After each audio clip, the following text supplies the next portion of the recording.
काय भूतले श्रीमते कृष्णदास्यधिकारी इति नामिने। नमो विष्णुपादाय कृष्णपृष्ठाय भूतले श्रीमते भक्तिवेदांत स्वामी इति नामिने। नमस्ते सारस्वते देवे गौरवाणी प्रचारिणे निर्विशेष शून्यवादी पाश्चात्य देश तारिणे। श्रील प्रभुपाद की जय, गुरु महाराज की जय, निताय गौर प्रेमानंदे। हरि हरि बोल, हरि बोल।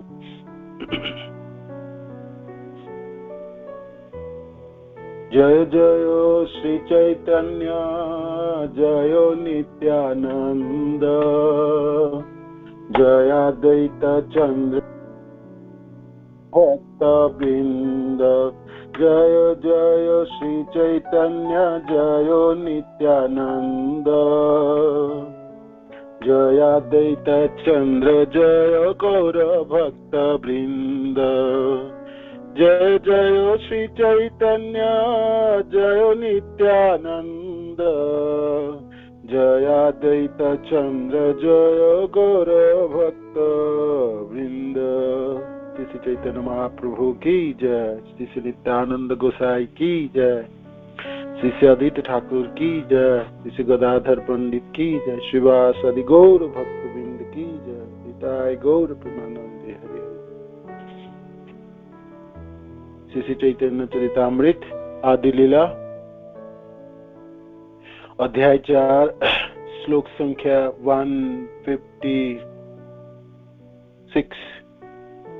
156 नंबर श्लोक से करेंगे आज। हरे कृष्ण।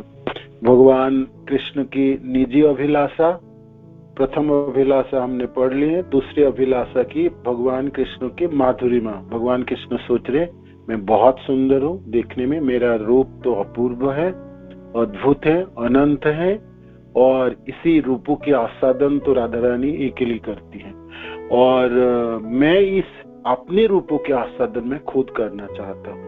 तो इसी अभिलाषा के ऊपर ये सब श्लोक कल भी पढ़े और आज एक दो श्लोक बाकी है। भगवान कृष्ण की ये इच्छा आस्वादिते श्लोक था ना, विचार करिए यदि आस्वाद उपाय राधिका स्वरूप होते तबे मनोधाय। अपना रूपों को आस्वादन करने के लिए भगवान कृष्ण की मनो में इच्छा जागी। तो सोचे तो इच्छा तो जागी, मैं तो भाई विषय में हूँ, एक तो आश्रय के स्तर लो ना, और फिर राधा रानी के भाव अंगीकार करने पड़ेंगे, तब ना ये कार्य हो सकता है। तो भगवान की ये निजी माधुरिमा की आस्वादन करने की लालसा जागी, जिनके ऊपर ये श्लोक है।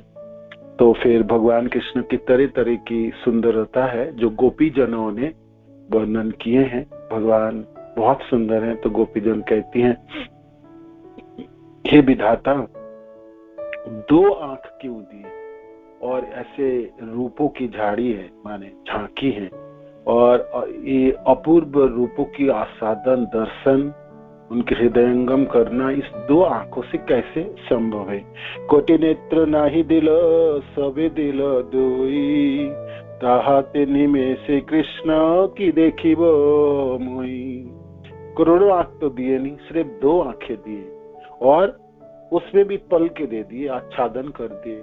क्या देखूंगा इसमें, बताओ ये विधाता, इसमें क्या देखूं, और क्या देखूं, और सब तो छूट जाएंगे, है ना। इससे दोनों आंखों से कैसे देख सकेंगे ऐसे रूप माधुरी की। और फिर मथुरा की स्त्रियां कहती हैं, और ये श्लोक है, गोपश्च कृष्णम् उपलभ्य चिरादभीष्टम् जत्प्रेक्षनिदृशि सुपक्षकृतं सपन्ति दिक्वीर्हि दिक्तिमलं परिराभ्य सर्वश तद्भावम् आपो उपरपि नित्यजुजां दुरापम्। ये तो उनके भागवत की गोपीजनों की भावना है। इसमें गोपियों जनों की भावना है। इस श्लोक है, गोपियों ने दीर्घकाल विच्छेद के बाद अपने प्रिय कृष्ण को कुरुक्षेत्र में देखा। इस श्लोक हमने किए थे कल। जब कुरुक्षेत्र में मिले तो जाके उनके आलिंगन किए, उन्होंने अपने नेत्र के माध्यम से अपने हृदय में उन्हें प्राप्त किया और उनके आलिंगन किया। इतने दिनों के बाद दर्शन में कृष्ण कुरुक्षेत्र में, तो इतना उत्कट वो हर्ष हुआ कि सिद्ध जोगियों के भी ऐसे हर्ष प्राप्त नहीं होते। गोपियां कहकर कोसने लगी सृष्टा को, ये आपने पलकें क्यों बनाई जो उनके देखने में बाधक बन रही हैं। कृष्णावलोकन बिना नेत्र फल नहीं आन, सही जन कृष्ण देखे सही भाग्यवान। इस आंखों है, आंख दिए हैं विधाता ने, तो आंखों की फल तो कृष्ण की दर्शन है ना। कृष्ण दर्शन लालसा, कृष्ण को देखी नहीं तो आंख रह के क्या करता। आंखों में, आंखों की लाभ क्या है ना। इसलिए चूल्हे में डालो दोनों आंखों की, क्या रहना ना रहने में क्या फर्क पड़ने वाला है। भाग्यवान है, आंखों की फल तो वो है जिस आंखों से कृष्ण की दर्शन हो, है ना। कृष्ण रूप माधुरी की दर्शन हो, तब नहीं आंखों की फल है। कृष्णावलोकन बिना नेत्र फल नहीं आन, सही जन कृष्ण देखे, जेई जन कृष्ण देखे सही भाग्यवान। जिनकी दर्शन मिल जाए वो भाग्यवान व्यक्ति हैं। और फिर ये श्लोक है जो मथुरा के स्त्रियों ने कहा। मथुरा के स्त्रियों कहती है, भगवान को दर्शन करने के बाद जब राजपथ पे चले जा रहे दोनों भाई, विशेष करके भगवान कृष्ण को दर्शन करके मथुरा जनों की स्त्रियां कहती हैं, ये गोपी जनों की क्या भाग्य है, क्या भाग्य है कि गोपी जन आए, इतनी सुंदरता और ये जो रूप माधुरी को नित्य दर्शन करते थे, है ना। क्या तपस्या की इन लोगों ने, कौन सा तपस्या किए हैं। गोप्यस्तप किमचरन् जदुमस्य रूपम् लावण्यसारम् असमूर्धम् मनन्य सिद्ध्यम् दृग्भि पिबन्ति अनुसभा विनवम् दुरापम् एकान्तधाम जसस श्रियस्य रस्य।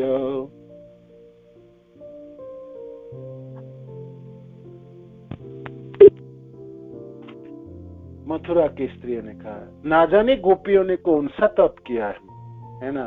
गोपस तप कीमचरण जदुमस्य रूपम, ये अपने आंखों से भगवान कृष्ण के स्वरूप के अमृत का निरंतर पान करती है, जो लावण्य का सार है, लावण्य का सार है, तथा जिसके बराबर या जिससे बढ़कर और कुछ भी नहीं है। यह लावण्य सौंदर्य जस तथा ऐश्वर्य का एकमात्र आश्रय है। यह स्वयं में संपूर्ण, चिर नवीन तथा अतीब विरले है। ऐसा सुंदर तथा ऐसे लावण्य और ये रूप माधुरी की निरंतर दर्शन करती है गोपी जनों ने। क्या तपस्या की उन लोगों ने, है ना। कीम तप, गोपस तपः कीम चरण जदुमस्य रूपम, क्या तपस्या की, क्या तपस्या की। भगवान कृष्ण के रूप माधुरी है। अपूर्व माधुरी कृष्णेर अपूर्वतार बल, जहर श्रवणे मन हैटलमल। अपूर्व माधुरी कृष्णेर अपूर्वतार बल, जहर श्रवणे मन हैटलमल। भगवान कृष्ण की माधुरी अद्वितीय है, अपूर्व है, अद्भुत है।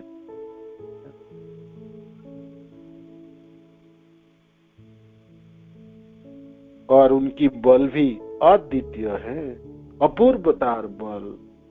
जो भी जहार श्रवणे मन हई टलमल।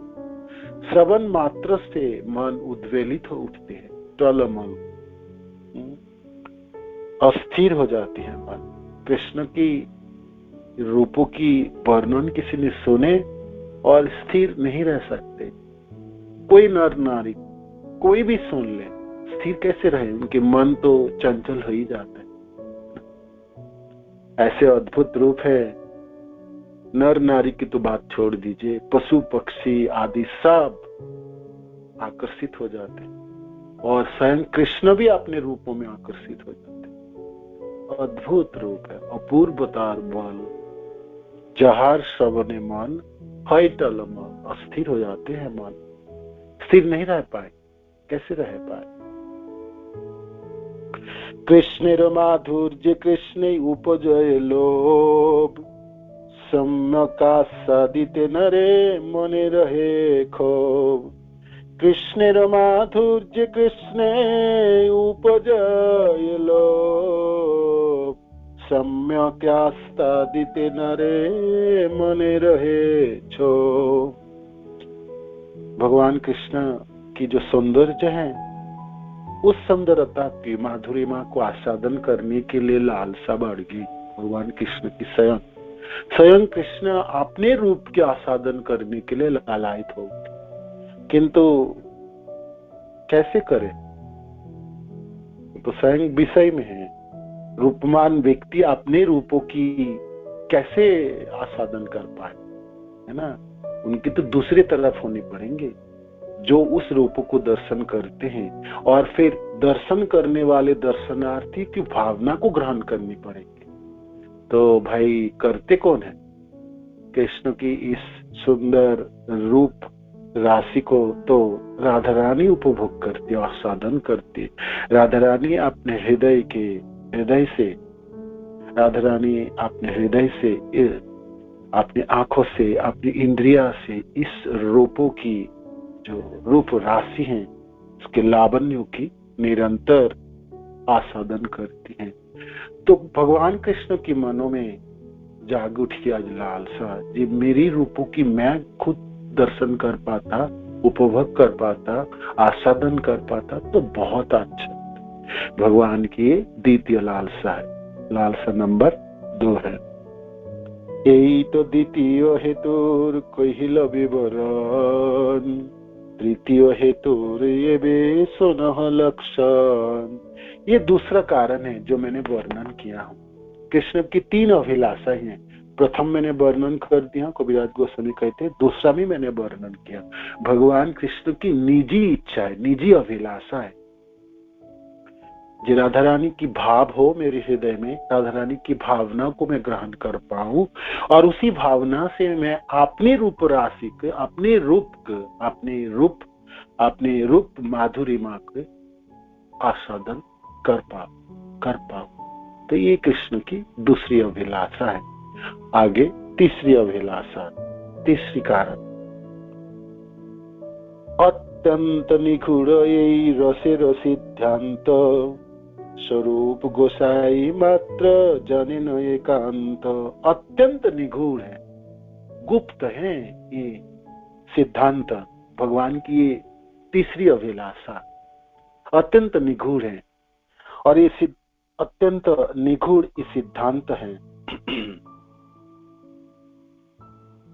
और ये रसेर सिद्धांत स्वरूप गोसाई मात्र जाने न, स्वरूप गोसाई मात्र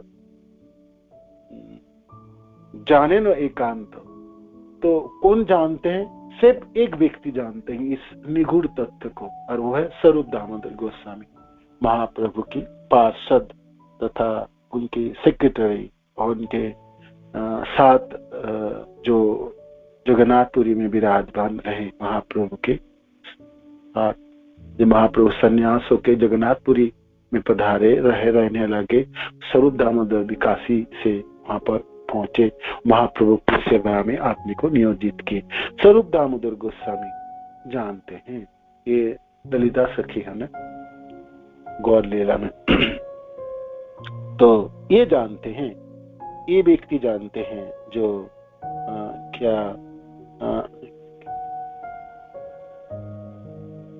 हरे कृष्ण।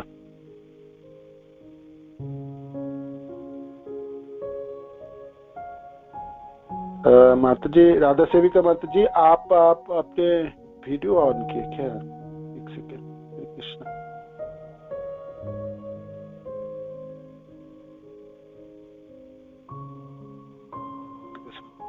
सुन पा रहे? कोई अनम्यूट करके बताइए तो। सुनाई दे रहा आवाज?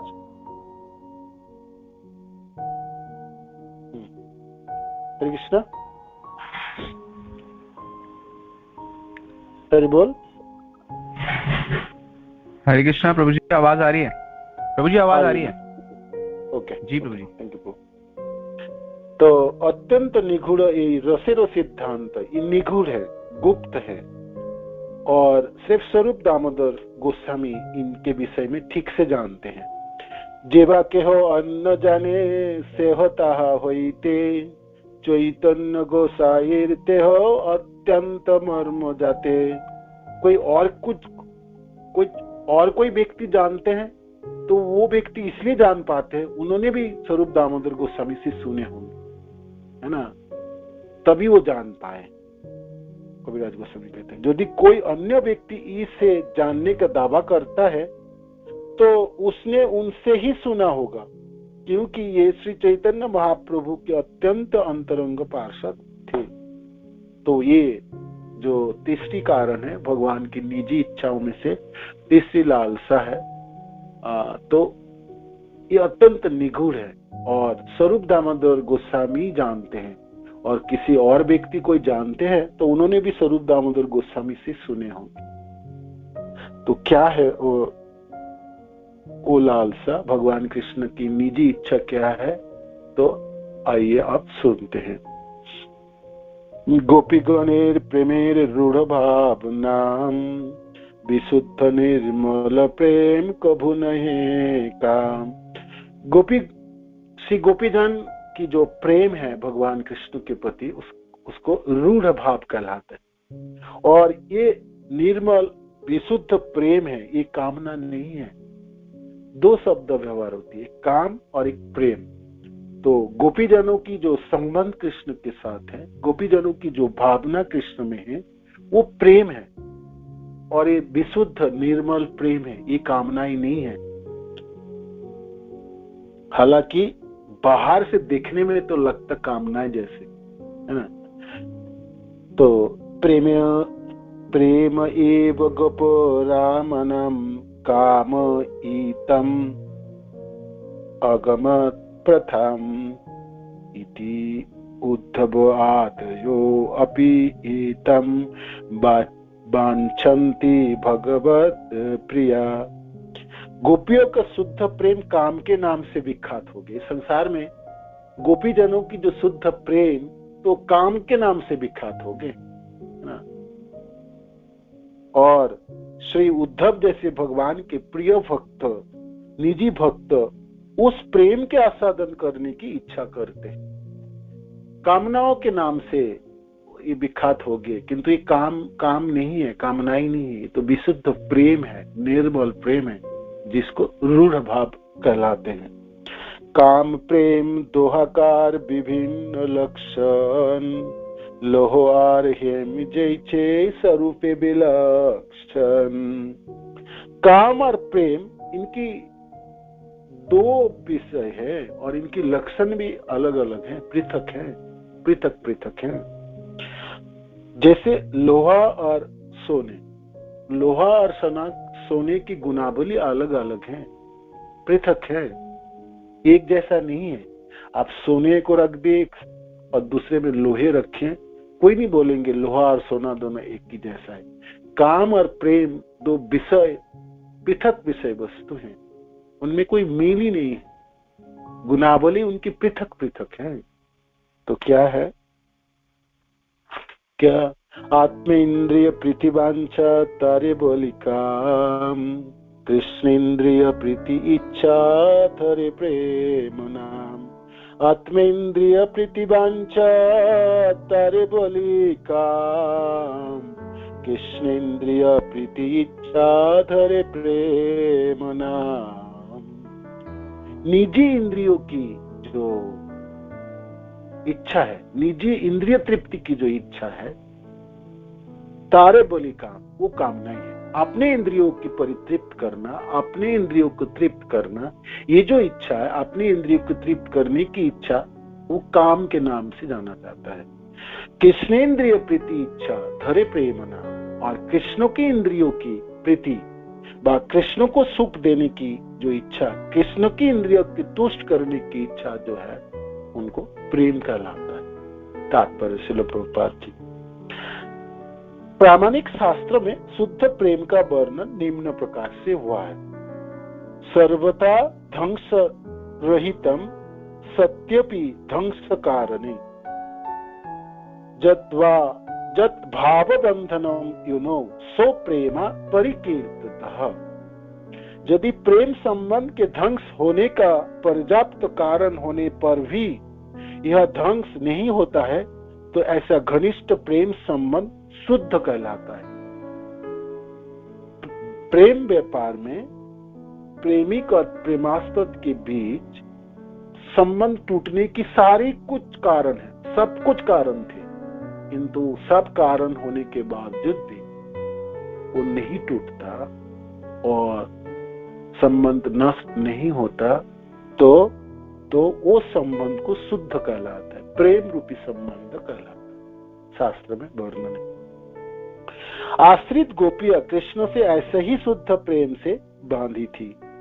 उनके लिए इंद्रिय तृप्ति पर आधारित काम वासना का प्रश्न ही नहीं था। उनके जीवन का एकमात्र लक्ष्य सभी प्रकार से कृष्ण को सुखी बनाना था। कृष्ण सुख, कृष्ण को आनंद प्राप्त हो, कृष्ण तृप्त हो, ये उनके जीवन के लक्ष्य थे। भले ही उन्हें अपने स्वार्थों की बलि क्यों न देनी पड़े, उन्होंने एकमात्र भगवान श्री कृष्ण की तुष्टि के लिए अपने आत्माओं को समर्पित कर दिया था। गोपिया तथा कृष्ण के बीच रंच मात्र भी काम वासना नहीं थे। श्री चैतन्य चरितामृत के लेखक कविराज गोस्वामी बलपूर्वक कहते हैं कि काम वासना निजी इंद्रिय भोग का विषय है। अपने इंद्रिय विषय की भोग ये काम है, कामना है। वेदों में वर्णित सारे नियामक विधान जिसका संबंध लोकप्रियता है, पितृत्व है, धन आदि की इच्छाओं से है, इंद्रिय तृप्ति के विभिन्न अवस्थाएं हैं। इंद्रिय तृप्ति का कार्य जनहित, राष्ट्रहिता, धर्म, परोपकार, नैतिक नियम, बाइबल के आदेश, शास्त्र विषयक निर्देश, सकाम कर्म, लज्जा, सहिष्णुता, आत्मसुख, भौतिक बंधन से मोक्ष, उन्नति, परिवार के प्रति स्नेह या सामाजिक बहिष्कार अथवा कानूनी दंड के बहाने किया जा सकता है।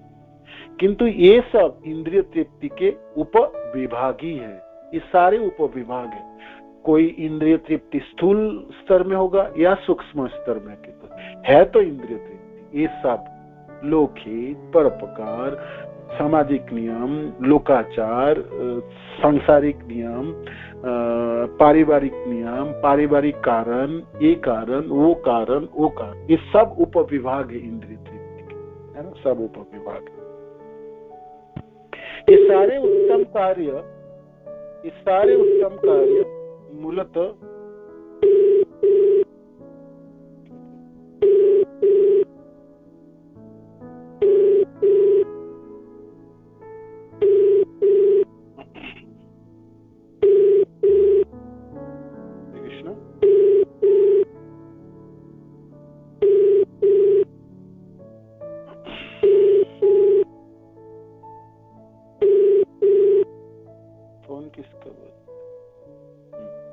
ये उत्तम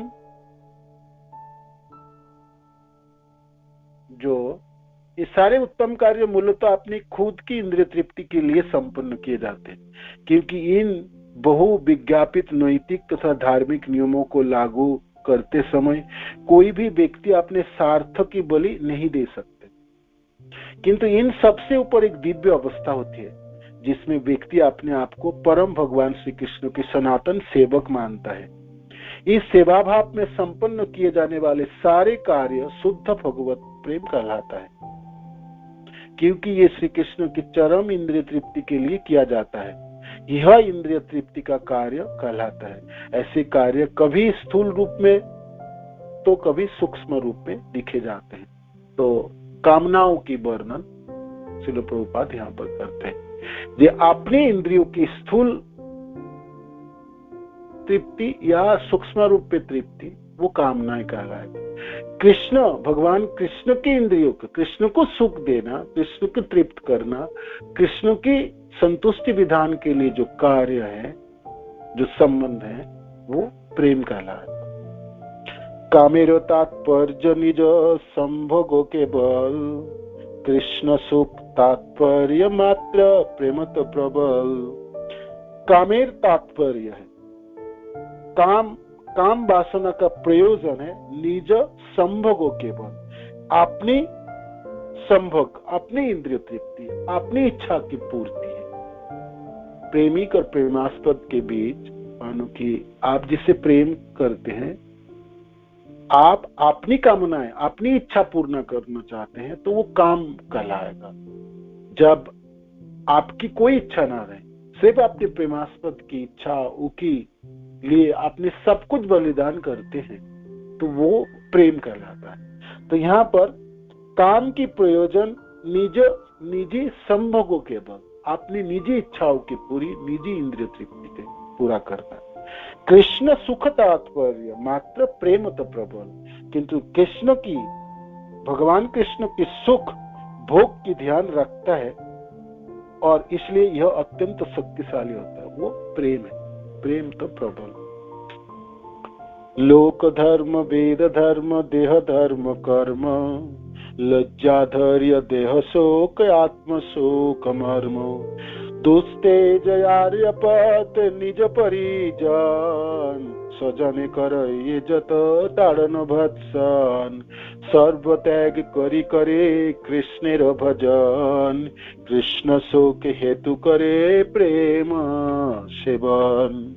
तो गोपीजनों ने तो आपने लोक धर्म छोड़े, वैदिक धर्म, शास्त्र में जो शास्त्रीय आदेश, उसके परित्याग किया, देह धर्म, शारीरिक आवश्यकताओं को परित्याग किए और सकाम कर्मों को छोड़ दिए। लज्जा, धैर्य, शारीरिक सुख, इंद्रिय तृप्ति तथा वर्णाश्रम धर्मों को, यह मार्ग जिसे छोड़ पाना अत्यंत कठिन है। दुस्तेज आर्यपत निज परिजन, और अपने जनों को छोड़ पाना अत्यंत कठिन है। ये सबों के गोपियों ने अपने परिवार के साथ साथ इन सबको त्याग दिया है।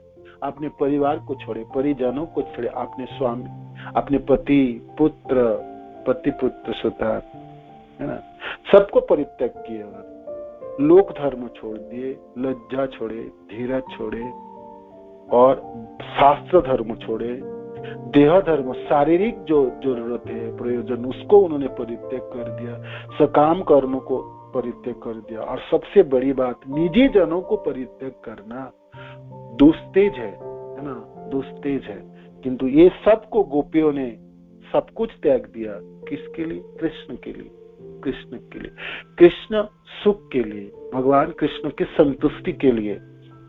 गोपियों ने अपने परिवार के साथ साथ इन सबों को त्याग दिया है और अपने परिजनों के दंड, सजने करो ये जत ताड़ो न भत्सन, और अपने जनों ने जो भी उनकी भत्सना की, जो भी उनकी पीड़ा दी है, सब सहन की, पकड़ के रखे, जी जाने नहीं देंगे आपको। तो छटफटाती हुई अबला स्त्री करे क्या? कृष्ण के पास जाना है और घर वाले जाने ना दे तो क्या करे? रोए, वील किया, हाथ पाव पकड़े, जो जाने तो दीजिए, है ना। तो कितनी गाली सहन की, कितनी भत्सना सहन की, सब कुछ सहन करके भी कृष्ण के पास पहुंची, कृष्ण की सुख प्रदान करने के लिए। अपनी सुखों की नहीं, अपनी इच्छा की पूर्ति के लिए नहीं, कृष्ण इच्छा पूर्ति के लिए पहुंचे। सर्व त्याग करे कृष्ण भजन, कृष्ण से प्रेम करना छोड़ेंगे जी, कुछ भी हो जाए। संसार के सारे लोग, कुशल व्यक्ति कृष्ण से प्रेम करते हैं। हे कृष्ण, हम तो ग्वालीन हैं और सामान्य स्त्रियां हैं, हमारे मन में एक ही अभिलाषा है कृष्ण, आपसे प्रेम करना है। हम तो शास्त्र और बहुत कुछ ज्ञान, सब कुछ नहीं जानते। एक ही चीज जानते हैं, आपसे तो प्रेम करना, क्योंकि आप से प्रेम किया जा सकता है। आपको छोड़ के और किससे प्रेम करें आप, है ना? किससे करें? इनके लिए तो कुछ भी करने के लिए हम तैयार हैं, है ना? पति सुता भातृबंधुना अति लंगते अंते अच्युतागत। हे अच्युत, आपके लिए तो हम किसी को भी छोड़ सकते, पति, पुत्र, स्वजन, परिवार, लोक धर्म, वेद धर्म, शारीरिक कष्ट, पीड़ा, भत्सना सब सहन कर सकते, है ना? आपसे हम प्रेम करते हैं कृष्ण। कामनाएं थोड़ी है, अपनी इच्छा की पूर्ति थोड़ी है ना? आप संतुष्ट है, आपके सुख के लिए हम कुछ भी करने के लिए तैयार। ये प्रेम है, ये कामनाएं नहीं। किंतु संसार में गोपीजनों की जो प्रेम है वो कामनाओं के नाम से प्रसिद्ध हो गए। कबीरदास गोस्वामी कहते हैं कुछ भी हो जाए, किंतु ये तो सारे प्रेमी भक्तजन, विशेष करके उद्धव आदि सारे भक्त इसी प्रेम को, इसी कामनाओं को प्राप्त करने के लिए लालसा रखते, उद्धव आदि भक्तजन। यहाँ के कोई ये कृष्ण दृढ़ अनुराग, स्वच्छ धौत वस्त्र जैछे नाही कनो दाग। यह भगवान कृष्ण के प्रति दृढ़ अनुराग कहलाता है। कृष्ण के सुख के लिए कुछ भी करने के लिए तैयार, आपने सुख की कोई इच्छा नहीं, कोई अभिलाषा ही, इसको दृढ़ अनुराग कहलाता है। भक्त अपने जीवन की लक्ष्य, जीवन जीते इसलिए जी कृष्ण की सेवा कर पाऊं, कृष्ण की संतुष्ट हो, कृष्ण की सेवा, कृष्ण की संतुष्टि जीवन की लक्ष्य चुन लेता है और उसी में अपने जीवन को निछावर करता है, तो ये अनुराग कहलाता है। और ये गोपी जनों की जो भाव है, जो प्रेम है, ये अनुराग है। अनुराग है, कैसी अनुराग? स्वच्छ धौत वस्त्र जैसे नाही कनो दाग। जैसे एक धुली हुई वस्त्र है, स्वच्छ वस्त्र, उसमें कोई दाग नहीं होते, इसी तरह शुद्ध निष्कलंक है गोपीजनों की जो प्रेम है कृष्ण के प्रति। रंच मात्र भी कामना ही नहीं है, रंच मात्र भी कामना इसमें नहीं है। श्रील प्रभुपाद श्री चैतन्य चरितामृत के लेखक सबको इंद्रिय तृप्ति के कार्यों को त्यागने और गोपियों की तरह भगवान की इच्छा के साथ पूरी तरह जुड़ जाने के उपदेश देते हैं। भगवत गीता में भगवान कृष्ण की यही आखिरी उपदेश है। हमें भगवान को प्रसन्न करने के लिए सब कुछ करने के लिए तैयार रहना चाहिए, यहाँ तक कि वैदिक सिद्धांत या नैतिक नियमों का भी उल्लंघन करने के लिए भी। भगवत प्रेम का यही मानदंड है, प्रेम की यही मानदंड है। शुद्ध भगवत प्रेम में ऐसे कार्य उसी तरह निष्कलंक है जिस तरह पूर्ण रूपेण धुला सफेद कपड़ा है। इस संबंध में श्रील भक्तिविनोद ठाकुर की चेतावनी है कि हर वस्तु के परित्याग के विचार को यह गलत अर्थ नहीं लगा लेना चाहिए कि शरीर तथा मन संबंधी आवश्यक कर्तव्य को त्याग भी कर देना चाहिए। ऐसे कर्तव्य इंद्रिय तृप्ति नहीं होते यदि वो कृष्ण सेवा के विचार से किए जाए।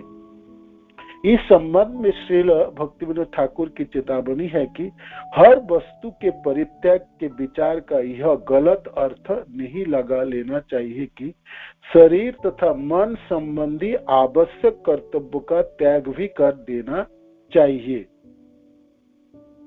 कोई कहे भाई शरीर निर्वाह करने के लिए तो कुछ करोगे, या मन तो अपने बचत के लिए तो कुछ करोगे, तो ये तो पागलपना है, ये तो ऐसा तो करनी चाहिए, ये तो शास्त्रों में भी ऐसे वर्णन है। तो भक्तिविनोद ठाकुर कहते हैं, चेतावनी है, ऐसे कर्तव्य इंद्रिय तृप्ति नहीं होते यदि वे कृष्ण सेवा के विचार से किए जाए। कृष्ण सेवा के लिए कुछ भी किया जा सकता है, अपने आप को निछावर किया जा सकता है, अपने मनों को, शरीर को सबके दांव में लगाया जा सकता है, उसमें कोई धर्म, लोक धर्म हो, पारिवारिक धर्म हो, वेद धर्म हो, किसी धर्म के आड़ में उसको रोका नहीं जाना चाहिए, नहीं जाना चाहिए। मानो कि वेदों में वर्णन भी है, अपने को शरीर को रखना चाहिए, शरीर को देखभाल भी करनी चाहिए। शरीर रहे तो है ना, तो जान है तो जहान है, शब्द है ना, कहते हैं। तो किंतु जहां पर यहाँ पर कृष्ण प्रेम की बात आई, जहां पे प्रेम की बात आई, तो कृष्ण के लिए, कृष्ण की सेवा के लिए, कृष्ण की संतुष्टि विधान के लिए तो कुछ भी किया जा सकता है, सब कुछ निछावर किया जा सकता है। आपने को पूरे दिया जा सकता है, बलिदान किया जा सकता है। देह गेह जो किछु नौर, मानुष देह गेह जो किछु नौर, तो आप पदे अर्पिलो नंद किशोर। मेरे मान, मेरा शरीर, मेरा धन संपत्ति, जो भी कुछ मेरे पास है, हे नंद के पुत्र, आप ही के चरण में अर्पित कर लिया। जीवन के जो भी कुछ है आपके पास, मानो कि कोई भी चीज, विषय वस्तु है, आप मानो कि आप अपना मानते हो, वो सब कृष्ण के दिया जा सकता है, कृष्ण में निछावर किया जा सकता है ना। तो जैसे गोपी जनों ने किए, सब कुछ प्रदान किए, सब कुछ प्रदान किए। ये प्रेम कहलाता है, इसको रूढ़ भाव कहलाता है। इसमें कामना ही नहीं है। हालांकि तथाकथित बाहिक दृष्टि से तो कामना ही लगता है, जैसे स्त्रियां हैं और सुंदर एक पुरुष के प्रति आकर्षण है, तो स्वाभाविक की कामना जैसी लगती है। और भौतिक संसार की कामना, तथाकथित पुरुष और स्त्रियों के प्रति आसक्ति, पुरुष के प्रति स्त्री की आसक्ति, स्त्री के प्रति पुरुषों की जो आसक्ति के वर्णन आता है इन संसार में, जिसको प्रेम के नाम से जाना भी जाता है, वर्णन भी करते हैं, किंतु उसमें तो कामना है, धधकती हुई कामनाओं की अग्नि शिखा है, उसमें प्रेम कहाँ है? प्रेम तो कृष्ण सुखों की प्रीति के लिए। कभी कभी प्रेमिक अपने प्रेमास्पद के लिए सब कुछ जलांजलि देता है, निस्वार्थ होता है।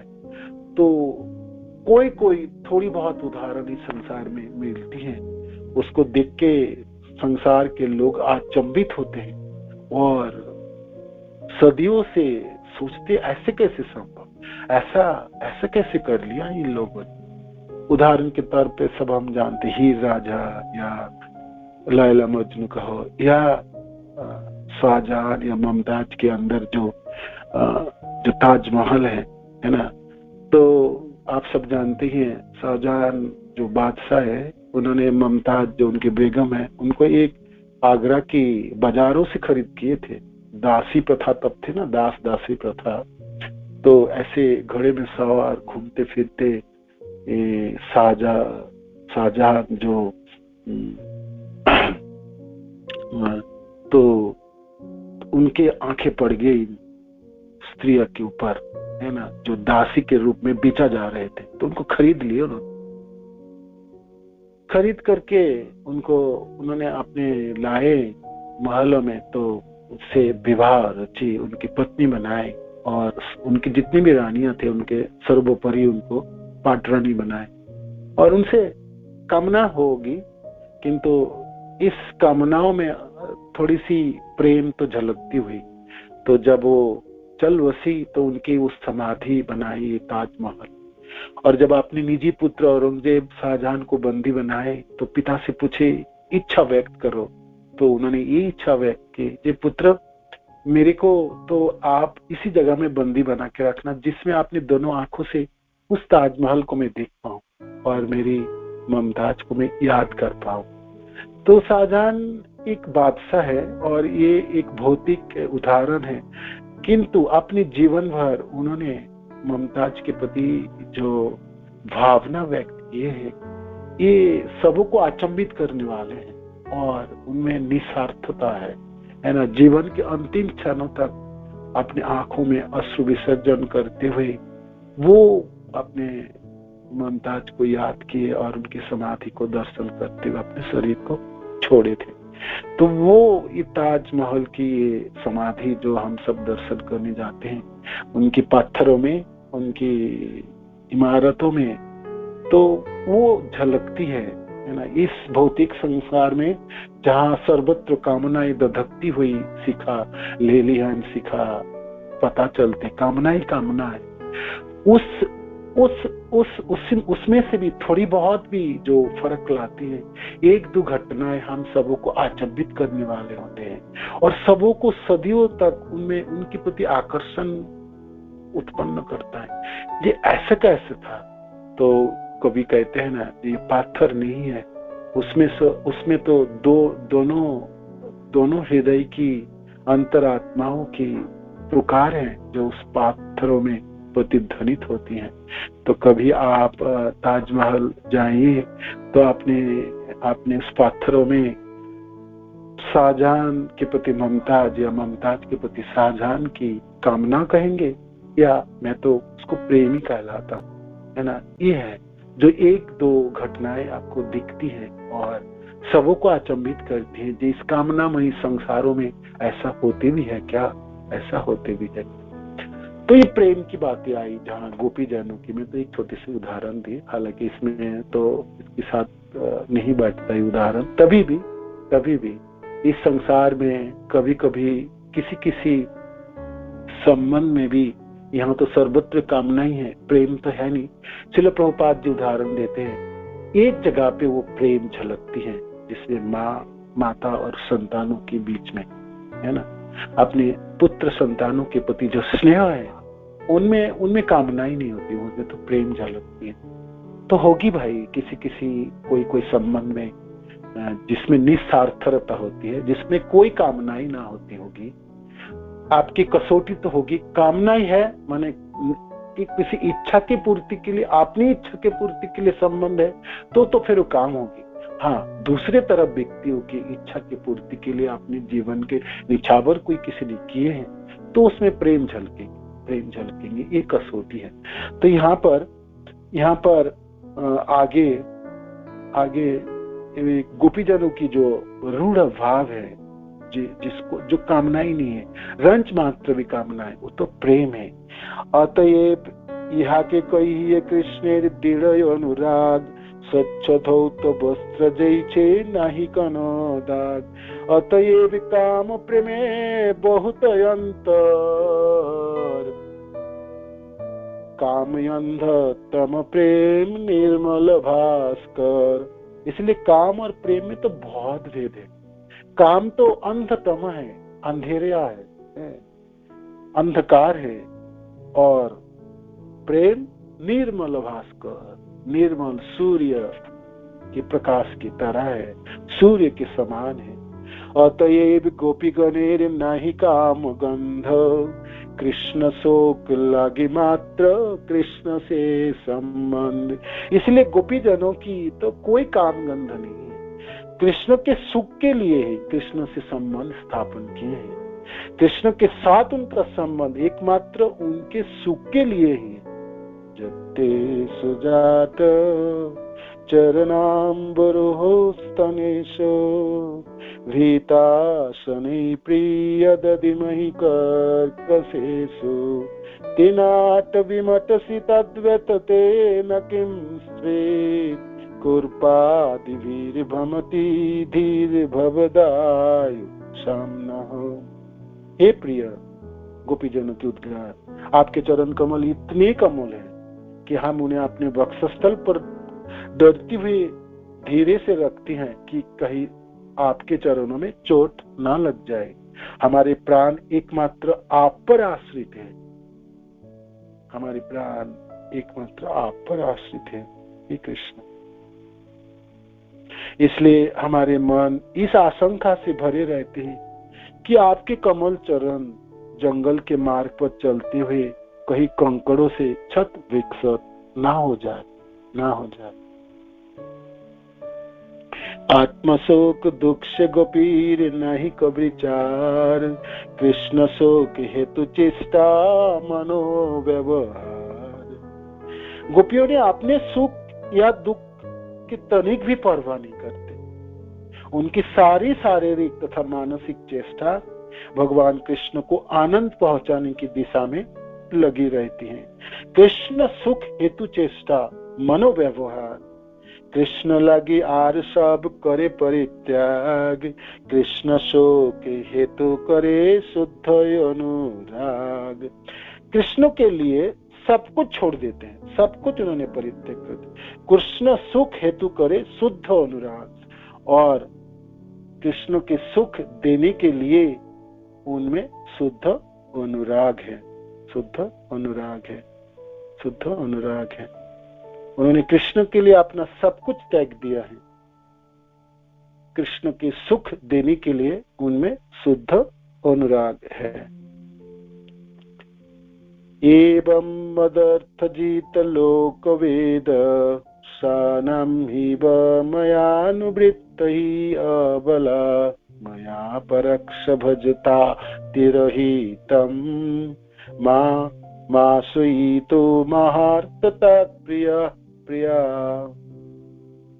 जब भगवान रासलीला में छुप गए और बाद में गोपीजनों की गोपी गीत के बाद जब भगवान प्रकट हुए तो भगवान की उद्गार है, हे मेरे प्रिय गोपिया, तुम सबने मेरे लिए सामाजिक रीतियां, शास्त्रीय आदेश और अपने परिजनों को परित्याग कर दिया है। मैं तुम्हारी एकाग्रता बढ़ाने के उद्देश्य से तुम लोगों के पीछे छिप गया था। चूंकि मैं तुम्हारी ही लाभ के लिए छिप गया था, अतः तुम लोगों को मुझ पर अप्रसन्न नहीं होना चाहिए। कृष्णेर प्रतिज्ञा एक आछे पूर्व होइते, जे जय भज कृष्ण तारे भई जय ते। कृष्णेर प्रतिज्ञा एक आछे पूर्व होइते, जे जय भज कृष्ण तारे भजे ते। भगवान कृष्ण ने पहले से वचन दे रखा है कि वो अपने भक्त से उसी प्रकार से आदान प्रदान करेंगे जिस प्रकार ये उनकी पूजा करें। जे यथा मम प्रपद्यन्ते तांस्तथैव भजामि अहम्, मम भर्तानुवर्तन्ते मनुष्य पार्थ सर्वश। हे पिता पुत्र, मेरे भक्त जिस किसी प्रकार से मेरी शरण में आते हैं, मैं उसी के अनुसार उन्हें पुरस्कार प्रदान करता हूँ। सारे व्यक्ति सभी तरह से मेरे मार्ग के अनुसरण करते हैं। भगवान की ये प्रतिज्ञा, जैसे जैसे भजन करेंगे, जिस मात्रा से करेंगे उसी मात्रा से कृष्ण भी अनुपात से उसी मात्रा से उनके पुरस्कार प्रदान करते हो। भगवान भी उसी मात्रा से उनकी प्रदान करते हैं, आदान प्रदान होते, उसी मात्रा से आदान प्रदान होती है। से प्रतिज्ञा भज हईल गोपीर भजने, ताहाते प्रमाण कृष्ण श्रीमुख वचने। गोपियों की पूजा से यह प्रतिज्ञा भंग हो चुकी है, जैसा कि स्वयं भगवान कृष्ण स्वीकार करते हैं। तो आगे देखेंगे, भगवान ने तो प्रतिज्ञा किया, जो जैसे भजेंगे मैं भी ऐसे ही भजूंगा। तो जहां तक गोपियों की बात आई तो भगवान हार गए। यहाँ पे भगवान सोचे, गोपियों के जैसा मैं प्रेम करूं तो मैं कैसे लौटाऊं, है ना। मैंने तो कहा, जे यथा माम प्रपद्यन्ते तां तथैव भजामि। जो जैसे प्रेम करेंगे मैं उनसे, जो जैसे व्यवहार करेंगे मैं ऐसे उनके साथ ऐसे व्यवहार करूं। तो भाई अब प्रतिद्वंदी दूसरी तरफ साधारण भक्त खड़े नहीं, प्रेमी भक्त नहीं खड़े हैं, तो गोपीजन खड़ी हैं। तो गोपीजनों की जो प्रेम है, उसकी जो पूर्णता है, जो रूढ़ भाव है, उनको देख के भगवान सोचने लगे, मेरी प्रतिज्ञा में कैसे पूरा करूं, मैं कैसे उनके उत्तीर्ण कैसे हूं, है ना, शोध कैसे करूं, मैं उसी मात्रा से अपने को कैसे निछावर करूं। भगवान सोचने लगे, है ना। आगे करते हैं, कल समाचार किया। हरे कृष्ण। श्री प्रभुपाद की जय, गुरु महाराज की जय, निताय गौर प्रेमानंदे। हरि हरि बोल, हरि बोल, हरे कृष्ण। किसी को कोई प्रश्न है आज के क्लास के लिए तो कर सकते हैं, कोई ऐड करना चाहते प्लीज कीजिएगा। हरि बोल, हरे कृष्ण। वैष्णवेभ्यो नमो नमः। श्रील प्रभुपाद की जय। आप सब भक्तबिंद की जय। निताय गौर।